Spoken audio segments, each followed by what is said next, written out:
Assalamualaikum warahmatullahi wabarakatuh. Perkenalkan, nama saya Vera Veriska dari kelas IPS 3. Di sini saya akan sedikit membahas tentang materi pendapatan nasional. Di materi pendapatan nasional ini, yang pertama yang akan kita bahas adalah tentang arus perputaran kegiatan ekonomi. Kegiatan ekonomi itu melibatkan beberapa pelaku, salah satunya adalah rumah tangga konsumen atau yang sering kita sebut dengan masyarakat, dan juga rumah tangga bisnis. Lingkaran aliran pendapatan. Dijelaskan bahwa rumah tangga bisnis itu menyediakan barang dan jasa yang menjadi pemuas kebutuhan masyarakat. Masyarakat memberikan imbalan dalam bentuk tanah, tenaga, dan sebagainya. Di pihak lain, yaitu pihak rumah tangga konsumen kepada pihak rumah tangga bisnis, itu mengalir uang dalam bentuk pembelian-pembelian. Sedangkan dari arah sebaliknya, yaitu dari arah bisnis ke masyarakat, itu mengalir uang pendapatan dalam bentuk upah, gaji, sewa, kemudian pendapatan dan penghasilan. Pendapatan dan penghasilan itu suatu hal yang berbeda, di mana penghasilan bisa jadi lebih besar dari pendapatan karena secara teoretis penghasilan bruto dikurangi oleh setiap ongkos yang dikorbankan oleh seseorang demi mendapatkan pendapatannya. Arus pendapatan muncul akibat adanya jasa-jasa produktif yang mengalir ke arah yang berlawanan dengan arah aliran pendapatan, yaitu jasa-jasa produktif dari pihak masyarakat ke pihak bisnis, sedangkan pendapatan mengalir dari pihak bisnis ke masyarakat. Pendapatan nasional. Pendapatan nasional adalah seluruh pendapatan yang diterima oleh seluruh masyarakat atau rumah tangga konsumen dalam kurun waktu tertentu. Alat pengukur pokok kegiatan perekonomian suatu negara adalah GNP atau Gross National Product. Selanjutnya adalah konsep pendapatan nasional. Konsep pendapatan nasional ini ada beberapa. Yang pertama yaitu GDP, Gross Domestic Product. Gross Domestic Product adalah penghitungan yang digunakan oleh suatu negara sebagai ukuran utama bagi aktivitas perekonomiannya. Yang kedua yaitu Gross National Product atau GNP. Secara teoretis, GNP ini memiliki 3 cara penghitungan. Yang pertama, pendekatan produksi. Cara ini untuk menghasilkan GNP.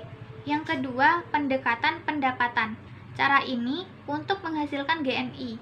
Kemudian yang ketiga, pendekatan pengeluaran. Cara ini untuk menghasilkan GNE. Yang ketiga adalah Net National Product. Net National Product adalah jumlah barang dan jasa yang dihasilkan oleh masyarakat dalam periode tertentu. Cara penghitungannya, GNP dikurangi penyusutan.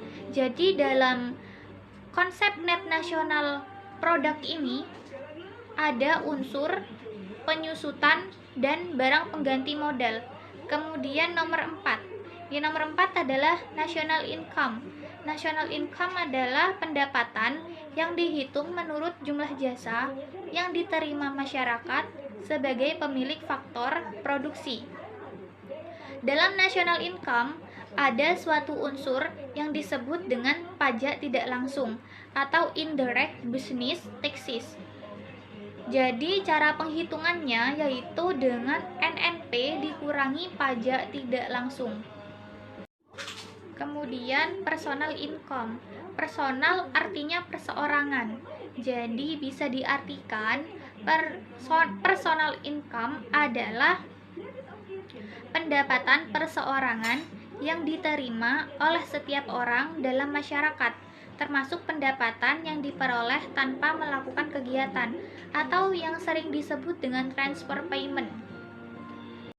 Personal income ini diperoleh dari national income dikurangi pajak laba perusahaan dikurangi laba tidak dibagikan ditambah dengan transfer payment. Yang kemudian ada disposable income.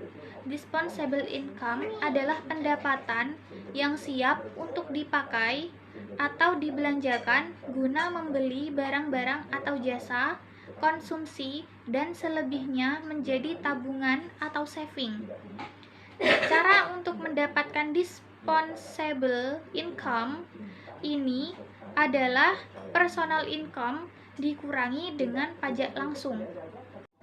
Selanjutnya yaitu penggunaan GNP.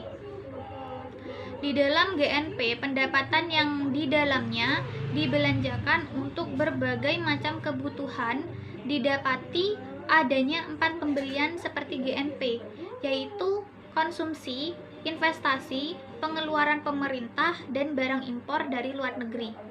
Nah, dilihat dari GNP dan GNI, terdapat 4 komponen yang mencerminkan penggunaannya, yaitu konsumsi, investasi atau penanaman modal, pengeluaran pemerintah, dan pihak luar negeri. Secara singkat, dapat diartikan atau dituliskan menjadi rumus yang sudah diterapkan di perekonomian yang terdiri dari konsumen dan bisnis, yaitu berbeda rumusnya. Kemudian untuk yang dari 3 pihak, yaitu konsumen, bisnis, dan pemerintah juga berbeda. Keterangannya yaitu Y sama dengan GNP, C sama dengan konsumsi, I sama dengan investasi, G sama dengan pengeluaran pemerintah, X sama dengan ekspor, dan M sama dengan impor. Sekian presentasi materi tentang pendapatan nasional dari saya. Mohon maaf kalau ada kekurangan. Wassalamualaikum warahmatullahi wabarakatuh.